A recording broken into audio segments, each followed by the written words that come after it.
ታላቅ መልእክት።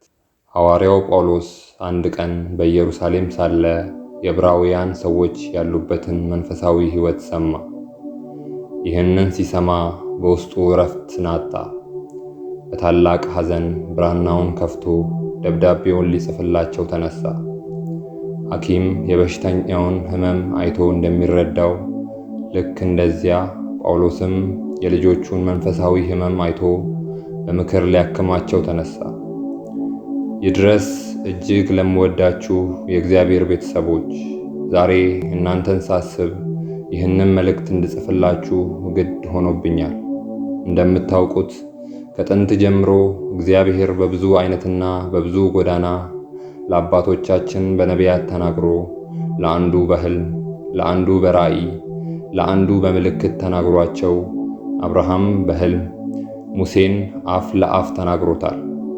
እግዚአብሔር ሁሌም ተናጋሪ አምላክ ነውና ዛሬም የመጨረሻ ንግርት ስለሆነው ልነግራችሁ ግድ ሆኖብኛል።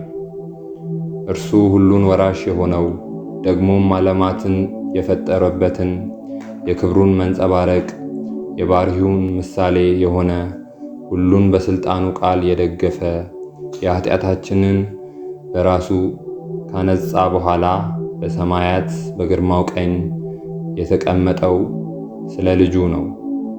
እርሱ የነቢያትን የትንቢታቸው መቋጫ፣ የሐዋርያት የትምህርታቸው መደምደሚያ ነው። መጻሕፍት ሁሉ ስለ እርሱ ይመሰክራል። ምንም እንኳ እግዚአብሔር ለአባቶቻችን በነቢያት ለጊዜው ቢናገርም የመጨረሻ ንግርቱ ግን ልጁ ነው። ስለዚህ ሁላችን የመጨረሻ ተናጋሪ ወደ ሆነው ወደ ልጁ ጆሮአችን እንዲያቀኑ ይህንን ጻፍኩላችሁ። ወንድሞቼ ሆይ እርሱ የአባቶቻችን ናፍቆት የእኛ ደግሞ እውነተኛ ተስፋችን ነው። ልጁ ከመላእክት ይልቅ እጅግ አብልጦ ይልቃል። እርሱ እንዲህ ተብሎለታል፣ እግዚአብሔር ያለ ልክ ከፍ ከፍ አደረገው፣ ከስምም ሁሉ በላይ ያለውን ስም ሰጠው። ይህም በሰማይና በምድር ከምድርም በታች ያሉ ሁሉ በኢየሱስ ስም ይንበረከኩ ዘንድ ነው። በልጅነት ደግሞ እንዲህ ተብሏል፣ ከመላእክትስ አንተ ልጄ ነህ፣ እኔ ዛሬ ወልጄሃለሁ፣ ደግሞም እኔ አባትህ እሆናለሁ፣ እርሱም ልጅ ይሆነኛል ያለው ከቶ ለማን ነው? ሌላኛው ደግሞ በክብር ነው። እንዲህ ተብሏል፣ ስለ ልጁ ግን አምላክ ሆይ በዙፋንህ እስከ ዘላለም ድረስ ይኖራል፣ የመንግሥትህ በትር የቅንነት በትር ነው። ስለዚህ ወንድሞቼ በሁሉም መንገድ እርሱ ከመላእክት የላቀ ክብር ይገባዋል። ዓይኖች ሁሉ ወደዚህ እንዲያቀኑ በእግዚአብሔር ርኅራኄ እለምናችኋለሁ። በመላእክት የተነገረው ቃል ጽኑ ከሆነ መተላለፍ የጽድቅ ብድራት ካመጣ በልጁ የተነገረው ቃልማ አብልጦ የጸና ነውና አብልጠን ይህንን ታላቅ መዳን እንያዝ። ወዳጆቼ ምንም እንኳን እርሱ ከማንም ጋር እናነጻጽረው ዘንድ የተገባ ባይሆንም፣ ነገር ግን እናንተ ካላችሁበት ሕፃንነት የተነሳ ክብር የሆነውን ክርስቶስ እናነጻጽር ዘንድ ግድ ሆነብን። ወዳጆቼ ሙሴ ደግሞ በቤቱ ሁሉ የታመነ እንደሆነ እርሱ ለሾመው የታመነ ነበር። ሙሴስ በኋላ ስለሚናገረው ነገር ምስክር ሊሆን በቤቱ ሁሉ እንደ ሎሌ የታመነ ነበር። ክርስቶስ ግን እንደ ልጅ በቤቱ ላይ የታመነ ነው። እንደዚህ እላችኋለሁ፣ ሙሴ ምስክር ሲሆን ኢየሱስ ግን የተመሰከረለት ነው። ሙሴም ስለ እርሱ መስክሮ አለፈ። ሙሴ ምድራዊ መቅደስን አዘጋጅቷል። ኢየሱስ ግን እውነተኛ ወደ ሆነው መቅደስ ይዞን ገባ። ሙሴ የመሥዋዕቱን ሥርዓት ሲያዘጋጅ፣ ኢየሱስ ግን ራሱን መሥዋዕት አድርጓል። በዚህ ሁሉ እጅጉን ከሙሴ የላቀ ክብር ተገብቶታል። አሁን ደግሞ የምድረ በዳውን መሪ ታላቁን ኢያሱን ማንሳት ግድ ይለኛል። ኢያሱ አባቶቻችንን ከነዓን ሲያደርሳቸው፣ ኢየሱስ ግን እኛን ጽዮን አድርሶናል። መጽሐፍ የኢያሱን ዕረፍት ጉድለት አለበትና ሌላ ዕረፍት እንዳለ ይጠቁማል። እርሱም ኢየሱስ ነው። ለእኛስ ጽኑ የሆነ ዕረፍት አለን። ምክንያቱም መጽሐፍ ሲናገር እንዲህ ይላል፣ ኢያሱ አሳርፏቸው ኖሮ ቢሆንስ ከዚህ በኋላ ስለ ሌላ ቀን ባልተነገረ ነበር። እንግዲያስ የሰንበት ዕረፍት ለእግዚአብሔር ሕዝብ ቀርቶላቸዋል። እንዲህ ብሎ ይነገራል፣ እንግዲህ በሰማያት ያለፈ ታላቅ ሊቀ ካህን የእግዚአብሔር ልጅ ኢየሱስ ስላለን ጸንተን ሃይማኖታችንን እንጠብቅ። ወንድሞች ሆይ ይህንን መዳን ቸል እንዳትሉ አሳስባለሁ። ከኃጢአት በቀር በነገር ሁሉ እንደኛ የተፈተነ ነው እንጂ በድካማችን ሊራራልን የማይችል ሊቀ ካህናት የለንም። እንግዲህ ምሕረትን እንድንቀበል በሚያስፈልገን ጊዜ የሚረዳን ጸጋ እንድናገኝ ወደ ጸጋው ዙፋን በእምነት እንቅረብ። ወንድሞች ሆይ በድካማችሁ የምትበረቱበት ታላቅ ሊቀ ካህን አላችሁ። በዚህ ዘወትር ደስ ይበላችሁ። ቅዱሱ መጽሐፍ የኢየሱስን ሊቀ ክህነት እንዲህ ይላል፣ አንተ እንደ መልከ ጼዴቅ ሹመት ለዘላለም ካህን ነህ ይላል። መጽሐፍ ስለ መልከ ጼዴቅ እንዲህ ይነግረናል፣ የሳሌም ንጉሥና የልዑል እግዚአብሔር ካህን የሆነ ይህ የመልከ ጼዴቅ አብርሃም ነገሥታትን ገድሎ ሲመለስ ከእርሱ ጋር ተገናኝቶ ባረከው። ትውልዱ ከእነርሱ የማይቆጠረው ግን ከአብርሃም አስራትን አውጥቷል፣ የተስፋ ቃል የነበረውንም ባርኳል።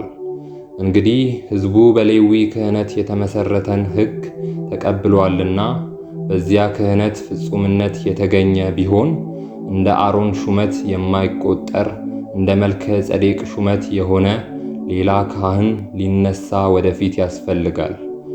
ወንድሞቼ እንዲህ እላችኋለሁ፣ የእኛ ሊቀ ካህን እንግዲህ ከአሮን ክህነትና ከመልከ ጼዴቅ ክህነት የላቀ ጽኑና አስተማማኝ ነው። ሁላችንም ልባችን ወደዚህ እውነተኛ ሊቀ ካህን ይቅና። ወደ እርሱ የተጠጋ አያፍርም፣ እርሱ እንደ ነፍስ መልህቅ የጸና ነውና። አሁንም ደግሞ በቀደመው የመቅደስ ሥርዓት እጽፍላችሁ ዘንድ ግድ ይለኛል። ፊተኛይቱም ደግሞ የአገልግሎት ሥርዓትና የዚህ ዓለም የሆነውን መቅደስ ነበራት። የመጀመሪያይቱ ድንኳን ተዘጋጅታ ነበርና በዚህም ውስጥ የንስሐ መሠዊያ አለ። ይሄ መሠዊያ ለኃጢአተኛው ዋና የሆነ መሣሪያ ነው፣ ማንኛውም መሥዋዕት የሚቀርብበት ነው። ይህም የክርስቶስ መስቀል ምሳሌ ነው። የመሥዋዕቱ በግ መሠዊያ ላይ እንደሚሰዋ ልክ እንደዚያ ክርስቶስም መስቀል ላይ ተሰዋ። ሁለተኛው ደግሞ የመታጠቢያ ሳህን ነው። እንዲህ ይዘጋጃል። የመታጠቢያ ሳህን መቀመጫውን ከነሐስ ሥራ፣ በመገናኛው ድንኳን እና በመሠዊያው መካከል እርሱን አድርገህ ውሃን ትጨምርበታለህ። አሮንና ልጆቹም እጆቻቸውንና እግሮቻቸውን ይታጠቡበታል። ወደ መገናኛው ድንኳን በገቡ ጊዜ ለእግዚአብሔርም የእሳት መሥዋዕትን ያቃጥሉ ዘንድ ወደ መሠዊያው ሊያገለግሉ በቀረቡ ጊዜ እንዳይሞቱ ይታጠቡበታል።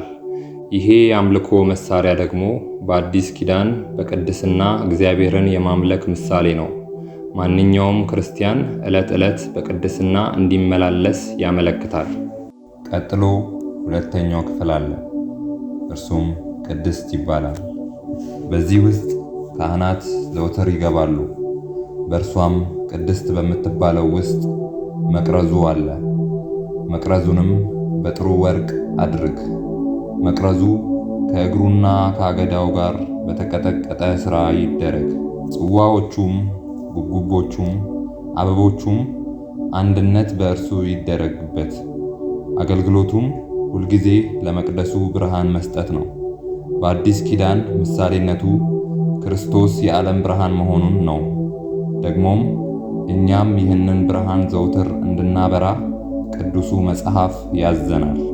ሁለተኛው ደግሞ ጠረጴዛው ነው። ርዝመቱም 2 ክንድ፣ ወርዱም 1 ክንድ፣ ቁመቱ 1 ክንድ ተኩል የሆነ ገበታ ከግራር እንጨት ሥራ። ይህ ገበታ ደግሞ ኅብስትና ዕጣንን የሚቀመጥበት ቦታ ነው። ኅብስቱም የክርስቶስ ሥጋ ምሳሌ ነው። ኢየሱስም እንዲህ አላቸው፣ የሕይወት እንጀራ እኔ ነኝ። ወደ እኔ የሚመጣ ከቶ አይራብም፣ በእኔ የሚያምን ሁልጊዜ ከቶ አይጠማም። ከዚህ ቀጥሎ ቅድስተ ቅዱሳን የምትባል ክፍል አለች። በእርሷም በዚያም ውስጥ አንድ የወርቅ ማዕጠንት ነበር። አሮንም የጣፋጭ ሽቱ ዕጣን ይጠንበት በማለዳ በማለዳ መብራቶቹን ሲያዘጋጅ ይጠነው። ማዕጠንት ደግሞ ክርስቶስ በአብ ፊት የመዓዛ ሽታ ሆኖ መቅረቡን ያመለክታል። ሁለተኛው ደግሞ ሁለንተናዋም በወርቅ የተለበጠች የኪዳን ታቦት ከግራር እንጨት ታቦትን ይስሩ። ርዝመቱ 2 ክንድ ተኩል፣ ወርዱም 1 ክንድ ተኩል፣ ቁመቱም 1 ክንድ ተኩል ይሁን። ኪሩቤልም ክንፎቻቸውን ወደ ላይ ይዘረጋሉ፣ የስርየት መክደኛውንም በክንፎቻቸው ይሸፍናሉ። ፊታቸውም እርስ በእርስ ይተያያሉ። የኪሩቤልም ፊቶቻቸው ወደ ስርየት መክደኛው ይመለከታሉ። የስርየት መክደኛውንም በታቦቱ ላይ ታደርገዋለህ። እኔም የምሰጥህን ምስክር በታቦቱ ውስጥ ታኖረዋለህ። በዚያም ከአንተ ጋር እገናኛለሁ። የእስራኤልንም ልጆች ታዝዝ ዘንድ የምሰጥህን ነገር ሁሉ በምስክሩ ታቦት ላይ ባለው በሁለት ኪሩቤል መካከል በስርየት መክደኛው ላይ ሆኜ እነጋገርሃለሁ። ታቦቱ የክርስቶስ ምሳሌ ሲሆን እግዚአብሔር ለፍጥረት የተናገረው በክርስቶስ ነው። በታቦቱ ውስጥ መና አለ። ይህም አንድም የእግዚአብሔር መጋቢነት፣ ሁለትም የክርስቶስ የሕይወት ምግብነት ምሳሌ ነው። የአሮን በትር፣ ይሄ ደግሞ ለጊዜው የአሮንን ክህነት የእግዚአብሔር ምርጫ መሆኑን ሲያረጋግጥ፣ አሁን ደግሞ የክርስቶስ ክህነት ጽኑ መሆኑን ያሳያል። ጽላት ደግሞ ሕጉ የጸናበት ማኅተም ነው። አሁን ግን በልባችን ማኅተም እውነተኛ የሆነው ቃል ታትሟል። ከተነገረውም ዋና ነገሩ ይህ ነው። በሰማያት በግርማው ዙፋን ቀኝ የተቀመጠ እንዲህ ያለ ሊቀ ካህናት አለን።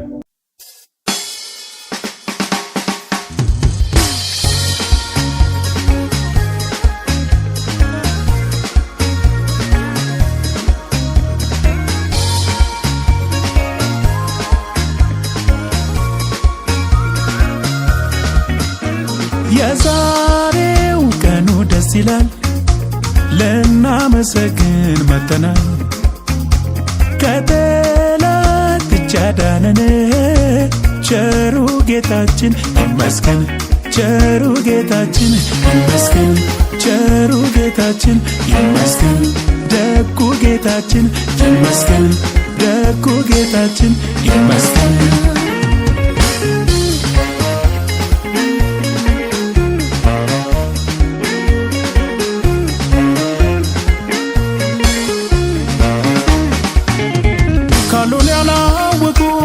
ሰበሰባቸው ዕጣ እንደወጣለት ልክ የለው ደስታቸው።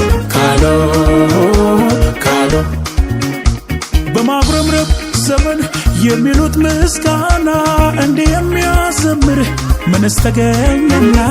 ካሎ ካሎ ኧረ ወጥቶልን ነው የጽድቅ ፀሐይ የመዳንን መንገድ በኢየሱስ